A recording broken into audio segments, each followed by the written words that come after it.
Online class lecture note of Professor S.K. Paul, Head University Department of English, BRABU, Muzaffarpur. Dear students of PG Semester 3, CC Team, Unit 1, Modern and Contemporary Poetry, Section W.B. Yeats. The present topic today is W.B. Yeats's influence on Irish nationalism 1916 to 1923. William Butler Yeats once said, I understand my own race. I understand my own race and in all my work, lyric or dramatic, I have thought of it.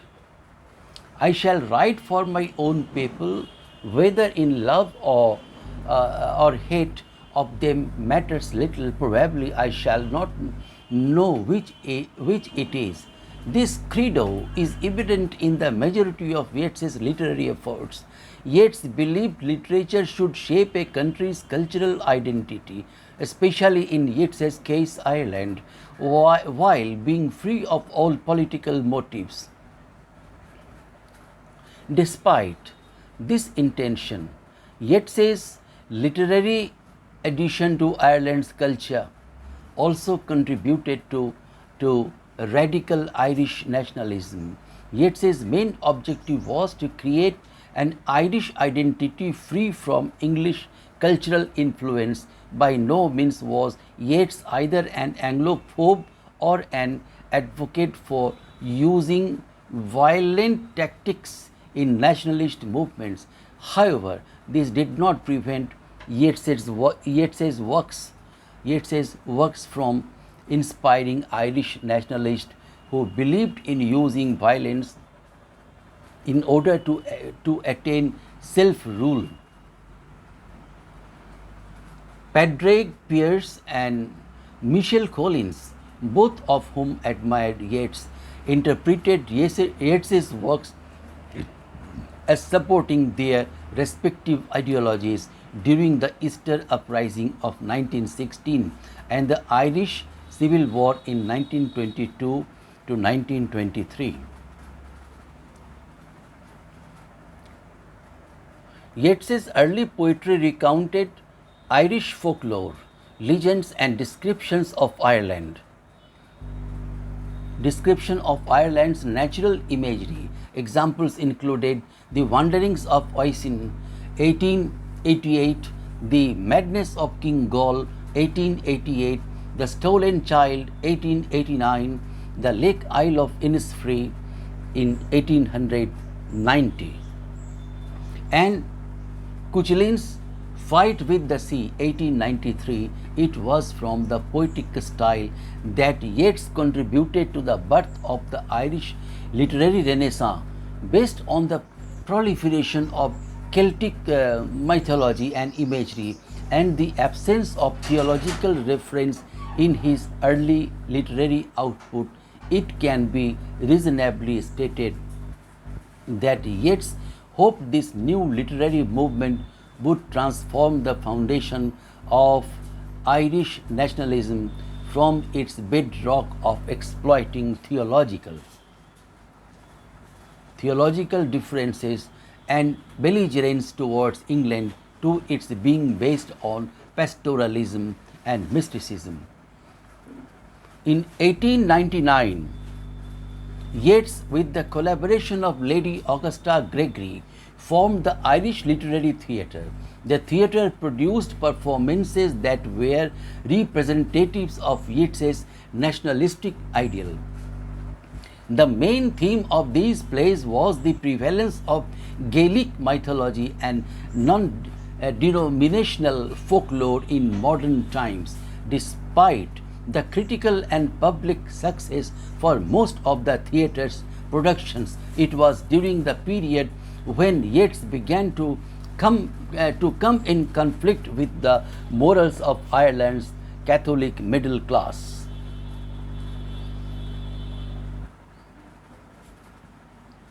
One of the plays the Irish Literary Theatre planned to produce in 1899 was the Countess Kathleen.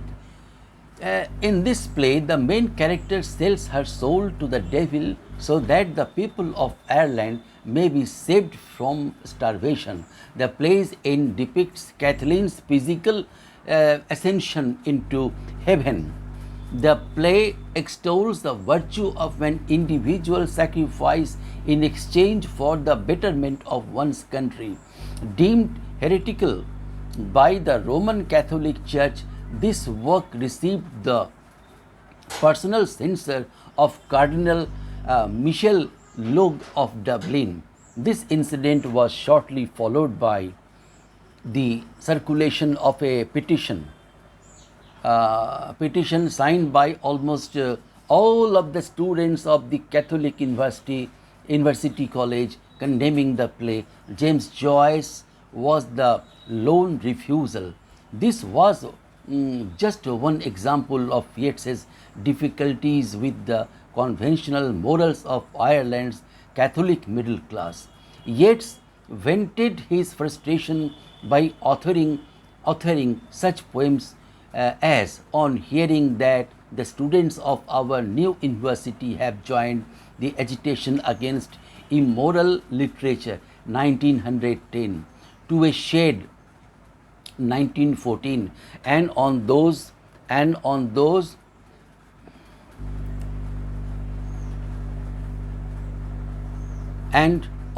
that hated the playboy of the Western world 1907 and 1914. Yeats ultimately responded. The 1916 Easter Rebellion lasted from April 24 to April 29. It was planned by the Irish Republican Brotherhood led by Padraig Pearse and the political party Sinn Féin under the leadership of James Connolly. The rebels seized Dublin's General Post Office and other key governmental buildings. The rebels proclaimed the creation of the provisional government of the Irish Republic with Pearse as its president. Outnumbered by British military units, the rebels were cut off from reinforcements. Poorly equipped, the rebels at the General Post Office capitulated after 6 days. The revolt's leaders, Pearse, Connolly, Thomas MacDonagh, Thomas Clark, and even other rebel leaders, including the husband of Maud Gonne, John MacBride, would be executed within a month. Yeats learned about the facts of the uprising through the foreign press while traveling in England. At the behest of Gonne, Yeats ended his exile and returned to Ireland. It was Yeats's intention to depict the Easter Rebellion as an attractive but in the end self-destructive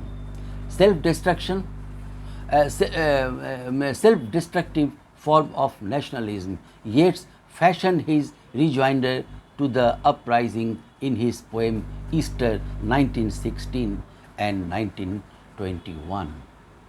In Easter 1916, Yeats sought to portray the fallacy of militant nationalism that permeated throughout the rebellion. Cuchulainn appeared as the Irish mythological equivalent to Aeschylus, and like the tragic Greek warrior, Cuchulainn was destined to have a short life marked by legendary heroism. The image of Cuchulainn became the standard to which the Irish rebels rallied around. No nationalist leader best utilized the ethos of heroism, self-sacrifice, and resolve than that Padraig Pearse. Pearse himself, a poet, had been a devotee of Yeats's early works that prominently featured the legendary Irish warrior. Pearse became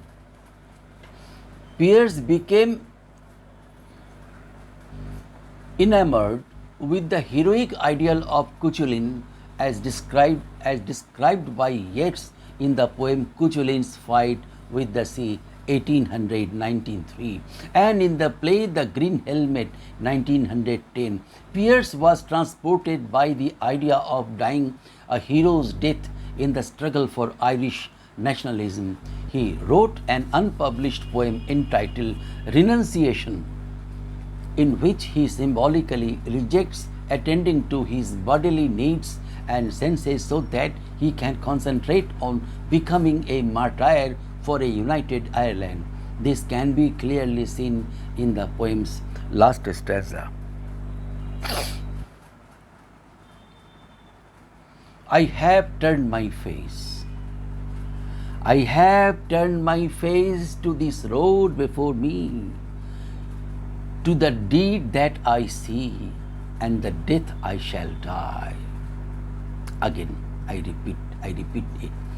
I have turned my face to this road before me, to this road before me, to the deed that I see, and the death I shall die.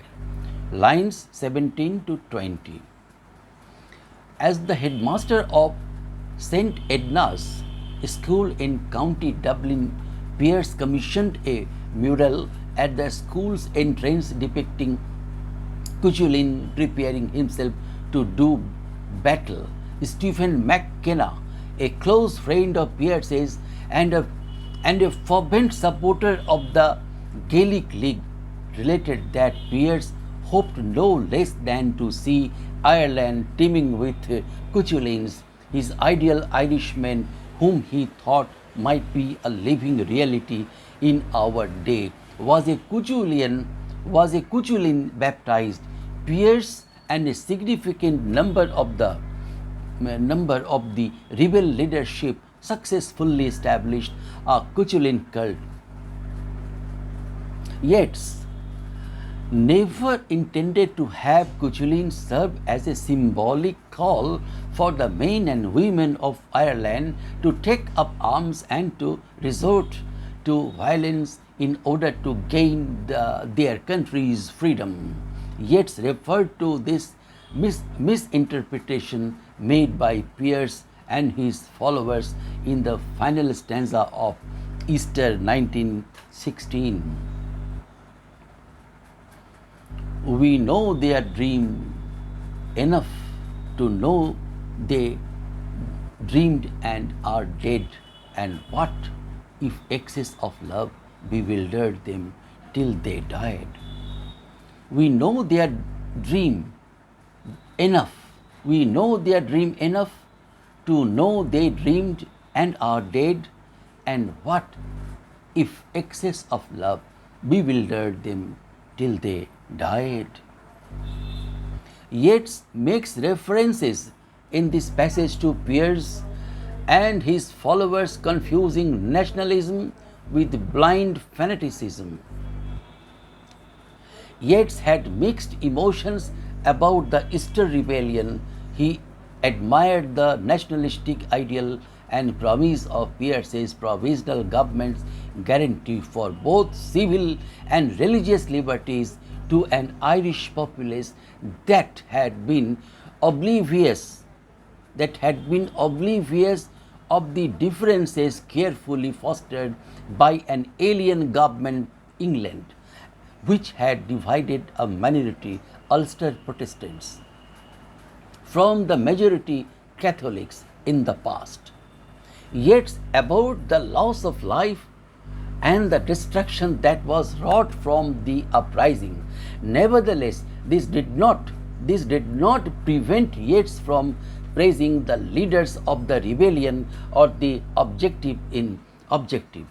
In 16 Dead Men 1921, Yeats likened the failed Easter Rebellion and its leaders to the 1798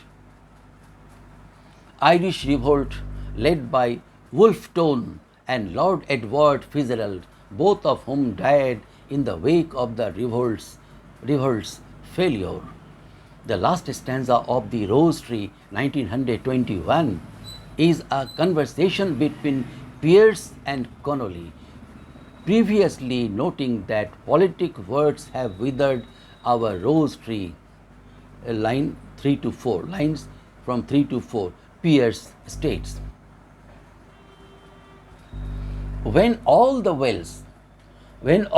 wells are parched away, O plain as plain can be, there is nothing but our own red blood can make a right rose tree. Lines 15 to 18.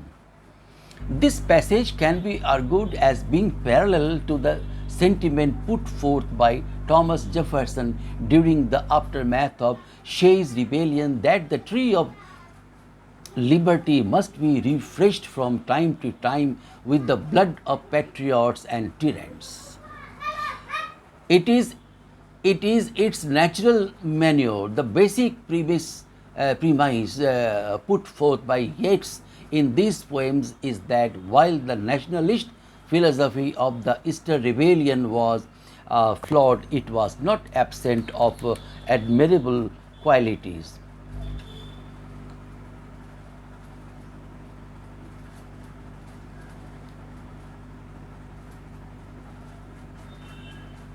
Yeats would dare change his thinking on the topic after the Irish Civil War of 1922 to 1923.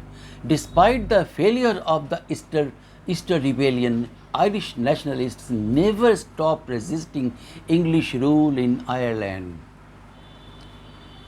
The state of affairs intensified starting in the summer of 1919 when elements of the Irish Republican Brotherhood initiated a guerrilla war against both the British Army and the Royal Irish Constabulary. This merciless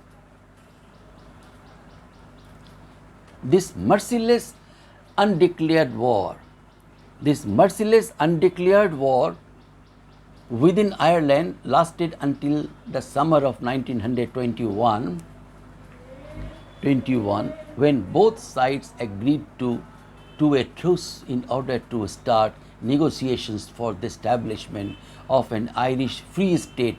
Ireland achieved a form of self-government in 1921 with the signing of the Anglo-Irish Treaty.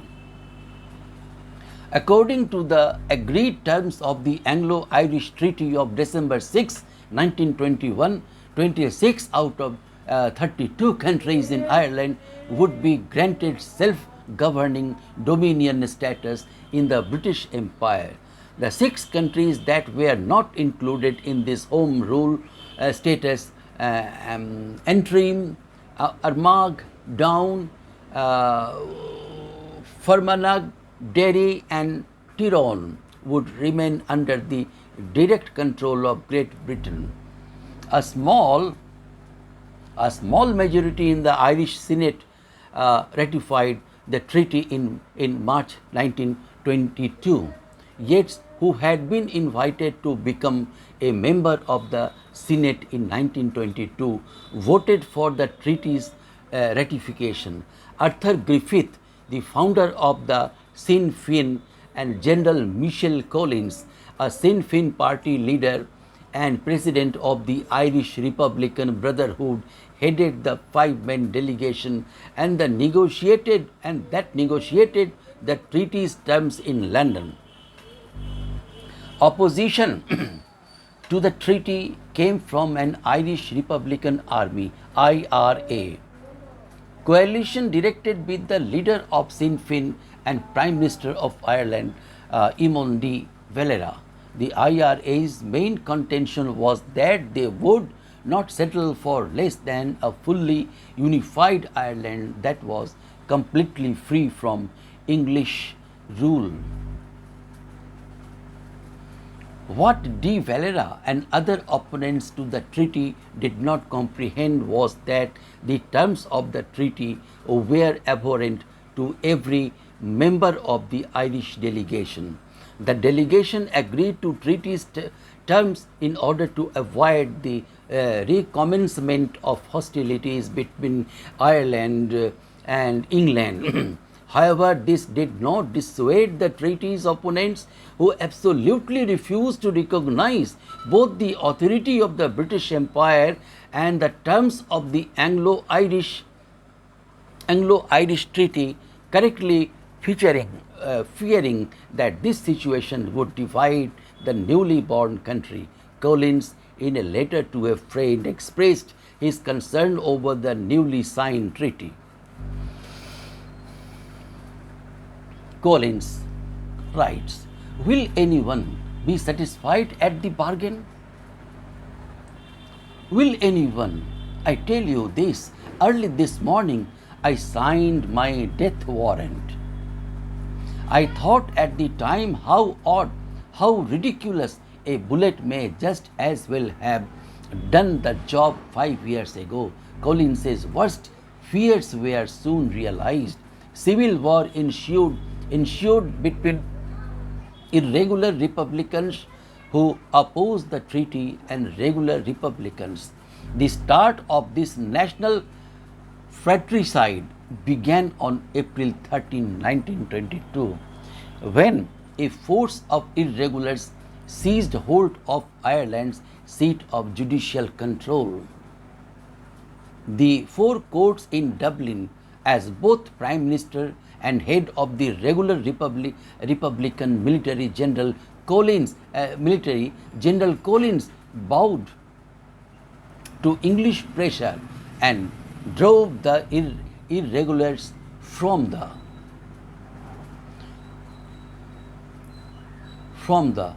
four courts in June. Within the next few months, Arthur Griffith would die of heart attack, and irregulars in West Cork would assassinate General Collins. Neither side gained a discernible advantage throughout the conflict. Ireland's civil war came to an end when the leadership of the irregulars called for a suspension of all IRA operations. Ireland's civil war and its aftermath caused Yeats to regret having imbued his literary works with nationalistic overtones. One of the unfortunate legacies of the conflict was that it alienated families and friends. Probably the most famous example of the Civil War dividing Irishmen was the case of General Collins and Cathal Brugha. Allies and close friends, both men would take on opposing sides during the war. Brugha, a leading political figure in Ireland before the war, ignored the calls for surrender and suicidally attacked a Republican barricade armed only with a revolver and was mortally wounded. Responding to a friend who questioned Brugha's loyalty to Ireland, Collins wrote,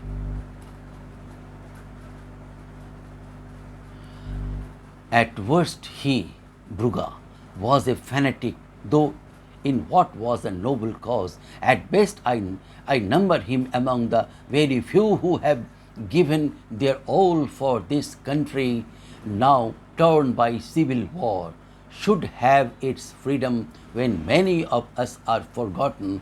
Cathal Brugha will be remembered."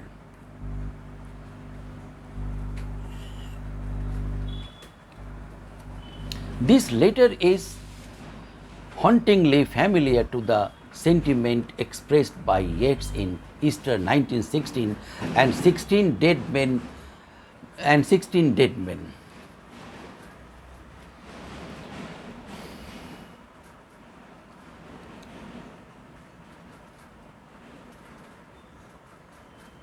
In Yeats's opinion, the greatest tragedy was that unlike the Easter Rebellion, the Irish Civil War resulted in the sectarian division of Ireland. The 6 countries, which are predominantly populated by Protestants, chose to remain under the direct rule of England. Catholics, who were proponents of United Ireland, responded by both persecuting the Protestant minority in the south and committing violent acts against the Protestant majority in the north. This re-emergence of nationalism, influenced by a repressive Catholic majority, utterly dismayed Yeats. In one of his last poems, Cuchulainn Comforted, 1939, Yeats describes the making of a funeral shroud for the fallen Irish hero. The poem's symbolic meaning is for the Irish people to disregard both the political and religious differences within the country and to reunite so that the tragedy of another civil war can be averted. A passage embodying this emotion includes these lines. Obey our ancient rule and make a shroud, mainly because of what we only know. The rattle of those arms makes us afraid. We thread the needle's eyes, and all we do, all must do, together do that done. The man took up the nearest and began to sew. Lines 13 to 18. Yeats soon recognized that his literary attempts to reunify Ireland were for naught and permanently gave up any hope of influencing the Irish populace with its interpretation of nationalism. This caused Yeats to regret his reluctant endorsement for acts committed by the leaders of the Easter Rebellion. Above all, Yeats expressed precisely that the national tendencies of the Irish people, fueled primarily by both political and religious differences, would result in their own destruction. In the first stanza,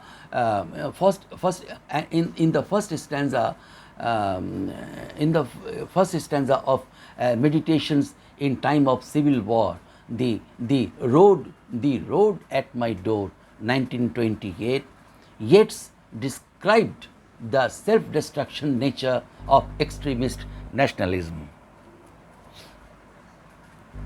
An affable, irregular, heavily built Falstaffian man comes cracking jokes of civil war as though to die by gunshot were the finest play under the sun. Lines 1 to 5. Yeats was not indulging in hyperbole.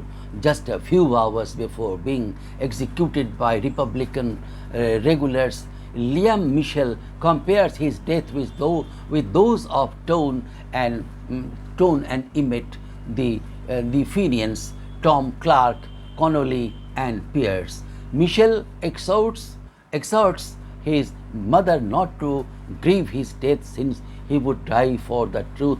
Vindication will come. The mist will be cleared away. And brothers in blood will before long be brothers in arms against the oppression of our country and imperialist England. I believe that those who die for Ireland have no need for prayer.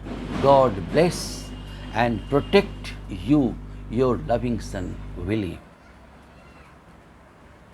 The emotion expressed in Liam Michel's letter represented the extreme nationalistic feelings which Yeats thought to be of his doing through his poetry and plays.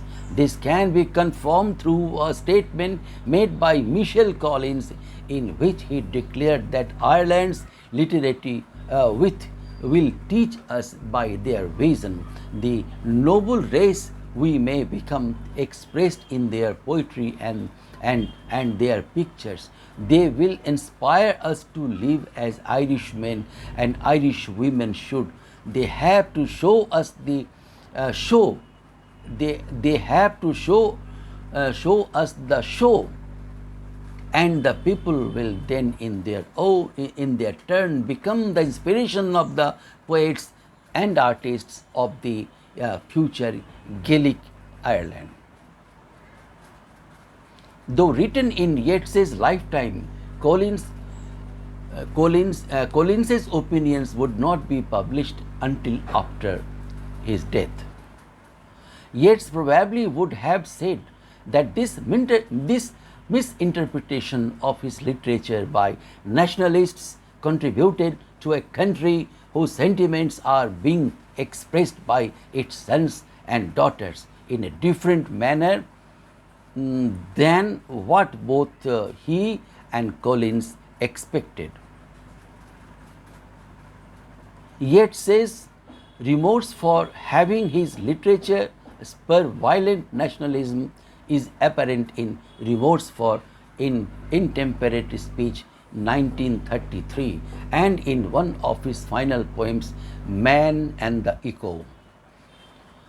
Out of Ireland, great hatred, little room, maimed us at the start. Lines 11 to 13. The intense hatred and religious chauvinism that emerged from the Irish Civil War was now erasing the sacrifices made by the individuals during both the Easter Rebellion and Anglo-Irish War. This caused Yeats to question whether or not his efforts to promote nationalist thought through his literary works were equally wasted. This is the question he asks himself in the Man and the Echo. In Man and the Echo, Yeats takes a self-appraisal of his life's accomplishments, as with most cases of surveying one's own life. Yeats became plagued with regret and doubt for the results of his actions. Evidence of this evident in this poem. All that I have said and done, now that I am old and ill, turns into a question till I lie awake night after night and never get answers and never get the answers tight. Did that play of mine send out certain men the English shot? Lines 6 to 12. By the poem's end, Yeats is unable to give an answer. Yeats is unable to give an answer to this self-imposed question. His thoughts on this subject become diverted by the cry of a rabbit. Yeats employs the rabbit to serve as the metaphor for Ireland, snared in a trap and too self-involved in the pain of its current state to think of how I arrived at its present condition. Yeats's later works served as outlet for both his increasing frustration and, at the end of his life, his complete disgust with the Irish people in their financial nationalism. Ireland's present situation would give Yeats little comfort or hope for its future. What happened to have been a meaningful progression towards a peaceful resolution to Ireland's troubles. The Good Friday Accords has been delayed, with both Catholic and Protestant paramilitary groups refusing to disarm. If William Butler Yeats was alive to observe Ireland's current condition, he would be able to reluctantly answer his question posed to himself. His answers posed to himself in Man and the Echo, in the affirmative, and accept his share of responsibility for the sad and violent experience Ireland has endured during the 20th century. Thank you. Thank you.